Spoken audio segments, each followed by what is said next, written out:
হয়, আমি হানিফ আলী নামৰ এজন ব্যক্তি আটক কৰা হৈছে।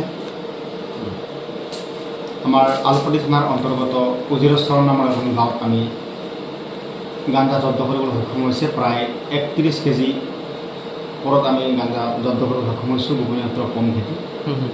এই গাঞ্জাখিনি হানিফ আলী ঘৰতে আছিল? হয়, হানিফ আলী ঘৰত আছিল। তেওঁ ব্যৱসায় কৰে এনে বোলে নিজৰ ঘৰতে ৰুইছিল গাঞ্জাখিনি?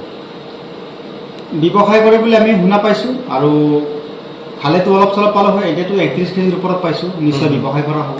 এটা ডাঙৰ অভিযান আজি। হয় হয় হয়, নিশ্চয় আমি ডাঙৰ অভিযান, মানে আমি গোপনীয় সত্ৰ পমখেদি আমি এটা অভিযান চলাইছোঁ। এটা স্থানীয় ৰাইজৰ উপস্থিত আমি এই গাঞ্জাখিনি জব্দ কৰিবলৈ সক্ষম হৈছোঁ। আৰু থানাৰ পৰা আমি ৰাতি ওলাই গৈছিলোঁ, থানাৰ ষ্টাফ। হয়, এনেকুৱা অভিযান আগতেও চলিব? হয়, নিশ্চয় চলিব। আপোনালোকে জানে যে চলিয়ে আছে, আৰু এখন নিচামুক্ত এখন সমাজ গঢ়াৰ লক্ষ্যৰে আমাৰ সেই অভিযানখিনি অব্যাহত থাকিব, আৰু আমি চলাই আছোঁ আৰু চলাই থাকি কৰি যাম। হয়।